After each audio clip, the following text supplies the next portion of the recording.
Olá, pessoas! Eu sou Natasha Henneman, este é o Redemunhando, este é o Book Haul do mês de agosto de 2020.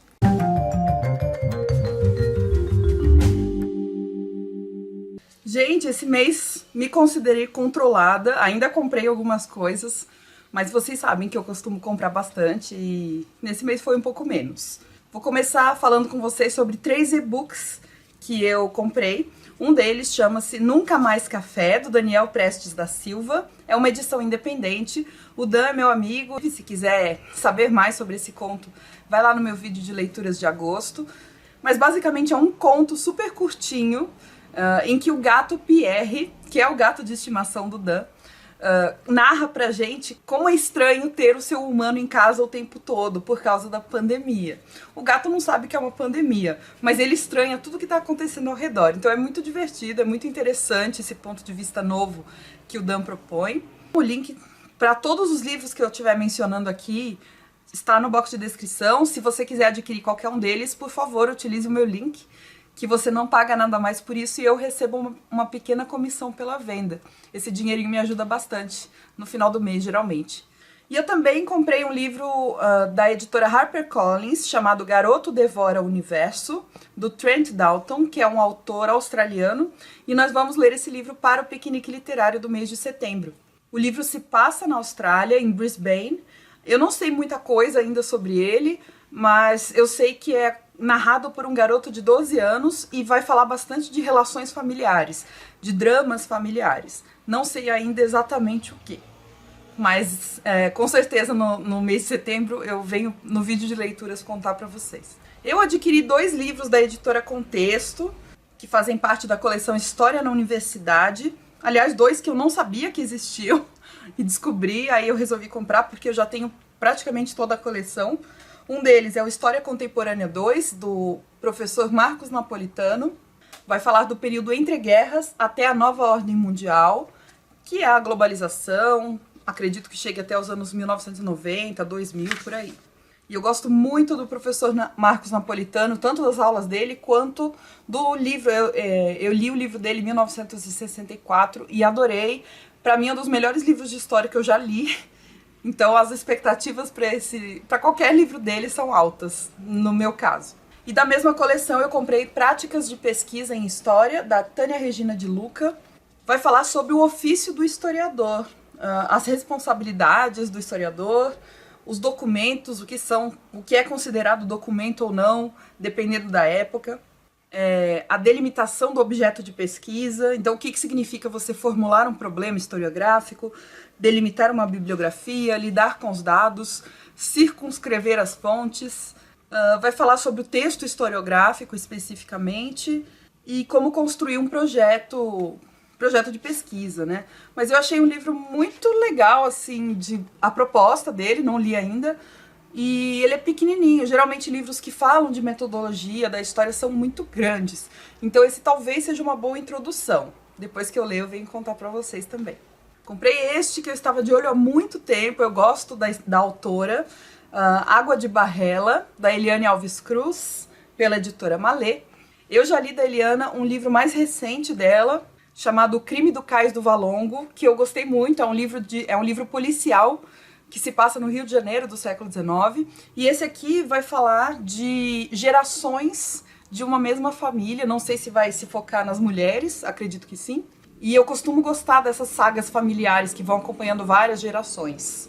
E foi indicação também da Mari, que media o Leia Mulheres BH, e eu confio nas indicações dela, então adquiri. Eu já estava querendo há muito tempo, havia muito tempo. E quando eu vi baixar um pouquinho o preço, que é difícil esse livro baixar o preço, eu comprei. E teve Book Friday na Amazon, eu comprei 4 livros que entraram em promoção, todos estavam na minha lista de desejos, eu dei uma olhadinha lá, a grande maioria dos livros que eu queria não entrou em promoção, mas esses aqui sim, então eu aproveitei. O primeiro é De Jogos e Festas, do José J. Veiga, pela Companhia das Letras, isso. O José J. Veiga é um autor de Goiás, e eu tenho pouco acesso a autores do Centro-Oeste, então eu sempre gosto, e eu gosto da literatura do José J. Veiga. Eu já li dele um livro chamado A Hora dos Ruminantes, que é a história de uma cidade que é invadida por gado, basicamente, né? Por vários ruminantes, mas é tomada completamente. Tipo, você não consegue mais ver o chão de tanto boi, vaca e touro que invade aquela cidade. Então ele lida um pouco com essas situações que beiram o realismo mágico, não sei se a gente pode chamar assim. Pra mim, lembrou bastante. E nesse caso são 3 contos reunidos do José J. Veiga. E parece que esse livro ganhou o Prêmio Jabuti de 1981. Também comprei esse aqui que tava coisa de R$10 e estava na minha lista de querências, chamado Três Macacos, do Stefan Mendel Enck, pela editora Record. O autor, esse Stefan Mendel Enck, é sueco, e esse livro vai contar a história de um garoto de 12 ou 13 anos, isso, que está prestes a completar 13 anos, e que faz parte de uma comunidade judaica, uma pequena congregação judaica de Gotemburgo, na Suécia.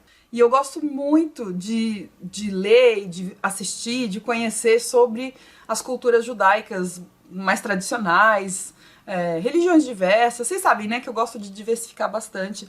E esse ano eu assisti a série Unorthodox, pouco ortodoxa, eu acho que foi traduzido, da Netflix, que eu amei, eu gostei muito.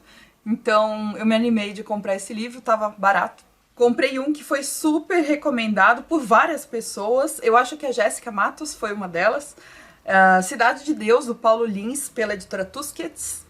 É um livro de 1997 e que foi adaptado para o cinema, acho que em 2002, mais ou menos, por aí. Mas eu sou muito mais dos livros do que do cinema. Eu ainda não assisti o Cidade de Deus. Imagino que seja muito bom, mas eu gostaria de ler primeiro. E o último dessa promoção da Book Friday da Amazon que eu comprei foi o Aprender a Viver, do Luc Ferry, Filosofia para os Novos Tempos. É um livro de filosofia, de história da filosofia. O Luc Ferry é um filósofo francês. E eu já li um livro de história da filosofia dele chamado A Mais Bela História da Filosofia. Tem vídeo aqui no canal, eu adorei o livro. E eu acho que este vai na mesma linha. Quem recomendou esse livro foi o Vitor Lima, do canal Isto Não É Filosofia, que eu tenho acompanhado semanalmente. E ele vai passear pela história da filosofia, desde a antiguidade até a pós-modernidade, falando bastante de Nietzsche, da filosofia cristã, do humanismo, dos gregos, claro. Você fala de história da filosofia, os gregos vão estar lá, né? A gente adora. E a filosofia contemporânea também. E por último, mas não menos importante, eu recebi uma troca do Scooby, que eu solicitei, e era um livro que eu queria bastante. Assim, eu ouvi falar muito bem, não sei muito o que esperar. É o Bonnie, do Jeff Smith, com cores de Steve Remarker e tradução do Érico Assis pela editora Todavia. Esse aqui é o primeiro volume, acho que já tem o segundo, não sei se o terceiro. Esse primeiro volume se chama O Vale ou Equinócio Vernal. E é um quadrinho, que eu já vi muita gente elogiando e se divertindo com ele. Espero que eu também goste. Se você já leu algum desses livros que eu mostrei aqui e gostou, me conta aí nos comentários, por favor, para me animar a lê-los. Espero que vocês tenham gostado dos livros que chegaram aqui em casa no mês de agosto. Não se esquece de deixar um joinha pra mim. E muito obrigada por estarem aqui sempre conversando comigo, tá bom? Um beijo, até o próximo. Tchau!